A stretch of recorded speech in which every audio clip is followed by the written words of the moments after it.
የዮሐንስ ወንጌል ምዕራፍ 5 ከቁጥር 1 እስከ 25። ከዚህ በኋላ የአይሁድ በዓል ነበረ። ኢየሱስም ወደ ኢየሩሳሌም ወጣ።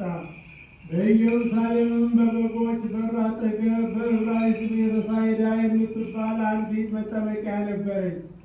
5 መመላለሻ ነበረባት። በእነዚህም ውስጥ የውሃው መንቀሳቀስ እየጠበቁ በሽተኞችና ዕውሮች፣ አንካሶችም ሰውነታቸው የሰለለ ብዙ ሕዝብ ይተኙ ነበር።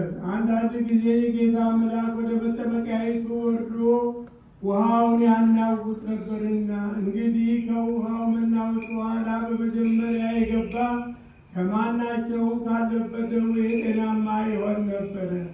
በዚያም ከ38 ዓመት ጀምሮ የታመመ አንድ ሰው ነበረ። ኢየሱስ ይህን ሰው ተኝቶ ባየ ጊዜ እስካሁን ብዙ ዘመን እንዲህ እንደነበረ አውቆ ልትድን ትወዳለህን?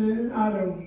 ድውዩም ጌታ ሆይ ውሃው በተናወጠ ጊዜ በመጠመቂያይቱ ውስጥ የሚያኖረኝ ሰው የለኝም፣ ነገር ግን እኔ ስመጣ ሳለሁ ሌላው ቀድሞኝ ይወርዳል ብሎ መለሰለት። ኢየሱስም ተነሳና አልጋህን ተሸክመህ ሂድ አለው። ወዲያውም ሰውየው ዳነ፣ አልጋውንም ተሸክሞ ሄደ። ያን ቀን ሰንበት ነበረ። ስለዚህ አይሁድ የተፈወሰውን ሰው ሰንበት ነው፣ አልጋህንም ልትሸከም አልተፈቀደልህም አሉት። እርሱ ግን ያዳነኝ ያ ሰው አልጋህን ተሸክመህ ሂድ አለኝ ብሎ መለሰላቸው። እንደርሱም አልጋህን ተሸክመህ ሂድ ያለ ሰው ማን ነው ብለው ጠየቁት። ዳሩ ግን በዚያ ስፍራ ሕዝብ ስለነበሩ ኢየሱስ ፈቀቅ ብሎ ነበርና የተፈወሰው ሰው ማን እንደሆነ አላወቀውም። ከዚህ በኋላ ኢየሱስ በመቅደስ አገኘውና እነሆ ድነሃል፣ ከዚህ የሚብስ እንዳይደርስብህ ወደፊት ኃጢአት አትስራ አለው።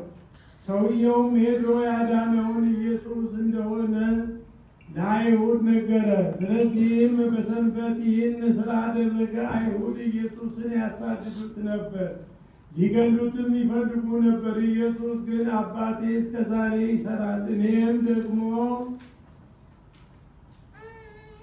እሰራለሁ ብሎ መለሰላቸው። እንዲህም እንግዲህ ሰንበትን ስለሻረ ብዙ አይደለም፣ ነገር ግን ስለሻረ ብቻ አይደለም፣ ነገር ግን ደግሞ ራሱን ከእግዚአብሔር ጋር ያስተካክሎ እግዚአብሔር አባቴ ነው ይላል። ስለዚህ አይሁድ ሊገሉት አብዝተው ይፈልጉት ነበር። ስለዚህ ኢየሱስ መለሰ እንዲህም አላቸው፣ እውነት እውነት እላችኋለሁ አብ ሲያደርግ ያየውን ነው እንጂ ወልድ ከራሱ ሊያደርግ ምንም አይችልም። ያ የሚያደርገው ሁሉ ወልድ ደግሞ ይህን እንዲሁ ያደርጋልና፣ አብ ወልድን ይወዳልና የሚያደርገውን ሁሉ ያሳየዋል።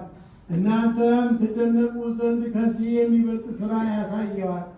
አብ ሙታንን እንደሚያነሳ ሕይወትን እንደሚሰጣቸው እንዲሁ ወልድ ደግሞ ለሚወዳቸው ሕይወትን ይሰጣቸዋል። ሰዎች ሁሉ አብን እንደሚያከብሩት ወልድን ያከብሩት ዘንድ ፍርድንም ሁሉ ለወልድ ሰጠው እንጂ አብ በአንድ ሰው እንኳ አይፈርድም። ወልድን የማያከብር የላከውን አብን አያከብርም። እውነት እውነት እላቸዋለሁ ቃሌን የሚሰማ የላከኝንም የማያምን የዘላለም ሕይወት አለው፣ ከሞትም ወደ ሕይወት ተሻገረ እንጂ ወደ ፍርድ አይመጣም።